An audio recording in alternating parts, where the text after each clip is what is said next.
अस्सलाम वालेकुम जी, मैं गुलाम रसूल भट्टी हूँ और आप मेरा यूट्यूब चैनल देख रहे हैं। नाज़रीन काम, अवाम का रिएक्शन जो जनरल आसिम मुनीर साहब जो हैं वो बर्दाश्त नहीं कर सके और गुस्से से जो है वो आग भगोला है। और अब वो गुस्सा जो है अवाम के रिएक्शन का, जो अवाम ने गुस्सा निकाला है जनरल आसिम मुनीर साहब के ऊपर, अब जनरल आसिम मुनीर साहब वो गुस्सा इमरान खान के ऊपर निकाल रहे हैं।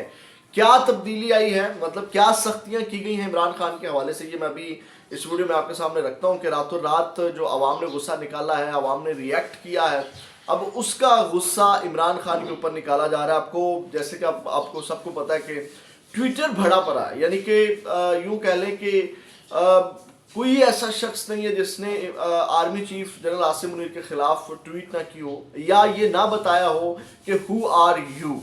अब नाज़रीन काम, आपको मैं अगेन बता देता हूँ कि जैसे कि आर्मी चीफ साहब ने सिर्फ एक बयान दिया जिसके बाद उनको देने पड़ गए।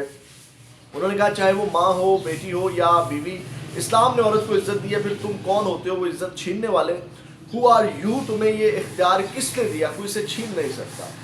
अब सबको ही लग रहा है कि शायद आर्मी चीफ साहब ने ये बयान जो है वो मरियम नवाज साहिबा की वजह से दिया है, जिसकी वजह से जनाब उनको तनकीद का निशाना बनाया गया। फिर जो इनके दौर के अंदर औरतों के साथ जुल्म सितम किया गया, औरतों के साथ ज्यादती की गई, औरतों की इज्जतें पमाल की गई, चार दीवारी का तकद्दुस पमाल किया गया, निकाल के वीडियो जनाब लोगों ने ट्विटर के ऊपर लगाई, उसको शेयर किया सोशल मीडिया के ऊपर, ट्विटर के ऊपर, और दिखाया कि जनाब ये औरतें नहीं है कि औरतें सिर्फ जो है वो शरीफ ख़ानदान की हैं, जरदारी ख़ानदान की है, जिसकी इज्जत जो है वो मुकद्दम है। और जनाब हु आर यू? फिर इसके ऊपर मैं वो आपको बताता हूँ। अब एक तो मैंने आपको बताया कि हर शख्स ने जो है वो स्टोरी बताई कि जो बीती, लोग खुल करके बोले। और मेरा ख्याल है जनरल आसिम मुनीर साहब के खिलाफ जितना खुल करके लोग बोले या जितनी आर्मी चीफ साहब के साथ लोगों ने कर दी है, इतनी जनरल बाजवा के साथ भी नहीं।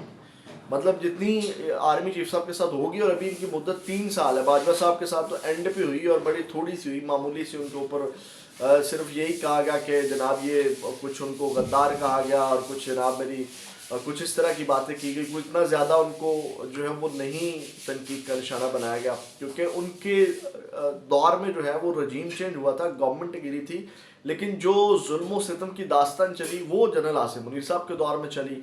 अब जो है वो जनाब इसके ऊपर आवाम ने दिया भरपूर रिएक्शन। खासकर जो है वो आवाम का मैंने आपको बता दिया, 9 मई के बाद जो जुल्म सितम हुए, चार दीवारी का पमाल हुआ, वो एक एक चीज़ निकाल करके जो है वो जनाब आईना दिखाया पीटीआई वालों ने, और आवाम ने जो है वो चुई फेर के रख दी, यूँ कह लें सादा अल्फाज में।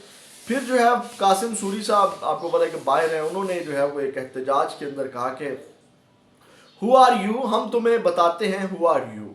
हम वो हैं जिसके टैक्स के पैसे से तुम पलते हो, हमें डराते हो। और ये उन्होंने, कासिम सूरी ने डीसी वाशिंगटन में आर्मी चीफ पर तनकीद की। फिर जो है वो मज़ीद उन्होंने कहा कि मरियम सफदर ने उस दिन सब्ज़ सूट पहनकर सब्ज़ बाग दिखाया तो बिल से बाहर निकल आया। उसने बोलना शुरू किया तो उसकी असलियत का लोगों को पता चला। अभी तो तुम बाहर आए हो, अब तुम्हें अवाम बताएगी कि हु आर यू। यानी कि उन्होंने ठीक ठाक तनकीद का निशाना बनाया कि मरियम नवाज़ जिस तरह आई और जिस तरह वो तस्वीर आई, वो जो चोलिस्तान में वो जो ग्रीन इनिशिएटिव के हवाले से जो तकरीब हुई जिसमें वो 1 मिलियन एकड़ जो रकबा फ़ौज ने लिया। अब मैं देख रहा था कि हमारे जवानों को ज़िम्मेदारी का भी शौक़ उठ पड़ खड़ा हुआ है जनाब। ये हमारे जो नौजवान हैं, अब दिफा या दहशत गर्दों के लड़ने के बजाय ज़िम्मेदारी का शौक़ उनको उठ खड़ा हुआ है। जी हमने ज़िम्मेदारा करना। यार आपका क्या काम है भाई ज़िम्मेदारा करना, ये ज़मीनें लेना, ये ज़मीनें हड़प करना? फिर आपका क्या काम है? मतलब एक सिपा सलार का, आर्मी चीफ का क्या काम है स्टूडेंट्स को, ख़वातीन को सामने बिठा के जो है वो खिताब करे और उनको बताए कि जनाब कुरान के हवाले दे के भैया आप अपना काम करो आराम से। मतलब क्या आपको, आपकी जो ड्यूटी है, जो जिम्मेदारी है, वो आप अपना आराम से काम करें, स्टूडेंट्स को सामने बिठा के जो है वो आप उनसे स्पीच करें, तकरीर करें। मतलब आपका राइट ही नहीं है, आपका काम ही नहीं है कि आप जनाब स्टूडेंट्स के को जो है वो लेक्चर झाड़ें। आर्मी चीफ का काम ही नहीं है ये कि वो ये सारी चीज़ें करें। फिर शहबाज गिल साहब ने कहा उनका हम जीत चुके हैं, ये जीत समेटने के लिए हमें कितना वक्त लगता है ये कोई नहीं कह सकता। अयूब खान के साथ तो इसका 5% भी नहीं हुआ जो उनके साथ हो गया, यानी कि मौजूदा आर्मी चीफ के साथ वो कहते हैं ये 5% भी नहीं अभी, यानी कि अयूब खान के साथ जो है वो 5% भी नहीं हुआ था जितना इस आर्मी चीफ के साथ हो गया। और कहते हैं हम जीत चुके हैं और सिर्फ इस जीत को जो है हमने इंजॉय करना है। اب یہ تو نازک عام ایک جانب اب آوازیں اٹھ رہی ہیں اور صرف پاکستانی جو ہے وہ تنقید کر رہے ہیں ساری چیزیں. اب یہ جو غم و غصہ ہے جب یہ ساری چیزیں آئی اور عوام کا ریئیکشن آیا جیسے میں نے بتا دیا, اب یہ غصہ کیسے نکالا جا رہا ہے اب ذرا سنیں کہ یہ فیصل چودھری صاحب نے ٹویٹ کیا ہے, عمران خان صاحب کے وکیل ہیں. وہ کہتے ہیں کہ ہمیں اطلاع دی گئی ہے کہ عدالت جیل میں آج توشہ خانہ 2 کیس کی سماعت 27 فروری تک ملتوی کر دی ہے. یعنی کہ اچانک جو ہے وہ تمام سماعتیں ملتوی کر دی گئی ہیں. اس سے پہلے جو ہے وہ جی ایچ کیو حملہ کیس کی سماعت بھی جو ہے وہ انہوں نے کہا کہ خائف معمول 26 فروری تک ملتوی کر دی گئی تھی. میں اس طرح سے اچانک سماعت ملتوی کیے جانے پہ شکوک و شبہات کا شکار ہو گیا ہوں اور عمران خان اور ان کی اہلیہ بشرا بی بی کی صحت و سلامتی کے بارے میں فکر مند ہوں. پچھلی دفعہ اس طرح کی پابندیوں کے دوران خان صاحب کی قید تنہائی میں رکھا گیا تھا اور ان سے غیر انسانی سلوک روا رکھا گیا تھا. میں حکومت سے مطالبہ کرتا ہوں کہ فوری طور پر وکلا اور خاندان کے افراد کی ملاقات عمران خان اور بشرا بی بی سے کروائی جائیں تاکہ ان کی صحت و سلامتی سے متعلق عوام الناس کو آگاہ کیا جا سکے. اب ناظر کام جو ہے وہ فیصل چودھری صاحب خدشے کا اظہار کر رہے ہیں. آپ کو یاد ہوگا پہلے بھی جب وہ نکلنا تھا ایک جلسہ تھا اور اس وقت بھی عمران خان صاحب کے اوپر جو ہے وہ تمام پابندیاں لگا دی کی تھی, ملاقاتوں کے اوپر پابندیاں لگا دی گئی تھی اور کسی سے ملنے نہیں دیا جا رہا تھا.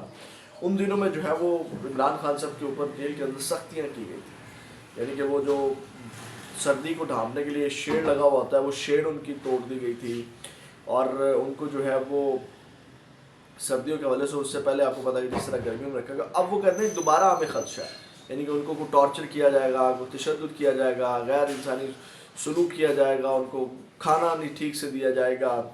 اس طرح کی جو معاملات ہیں وہ ہونا شروع ہو گئے ہیں اور جناب اچانک تمام سماعتیں ملتوی ہو گئی ہیں, پابندیاں لگ گئی ہیں ملاقاتوں کے اوپر. اور یہ آپ سمجھ سکتے ہیں ایک تو یہ جو ریئیکشن آیا ہے میں سمجھتا ہوں عوام کا, اور یہ جو آ رہا ہے اور خاص کر وہ وجہ ہو سکتی ہے.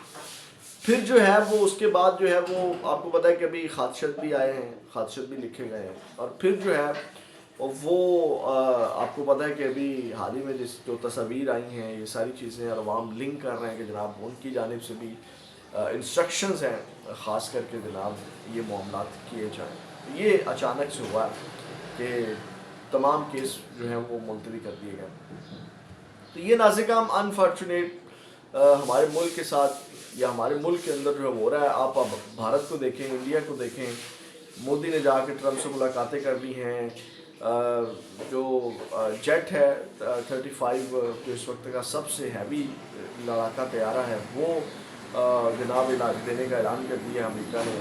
اور ایلون مسک سے جو ملاقاتیں ہو رہی ہیں اپنے ملک کی, ان کی ترجیحات میں, ان کا ملک ہے اور ہماری ترجیحات میں صرف ایک جماعت ہے جس کو ہم نے کچلنا ہے. آپ اندازہ لگیں, ملک نہیں ہے, عوام نہیں ہے. اس وقت اس گورنمنٹ اور اس آرمی چیف کی ترجیحات میں کیا ہے کہ جماعت کو دبانا کیسے ہے اور اپنے آپ کو نمایاں کیسے رکھنا ہے, اپنا فائدہ کیسے لینا ہے. بس اپنا بہت زیادہ خیال رکھیے گا. پاکستان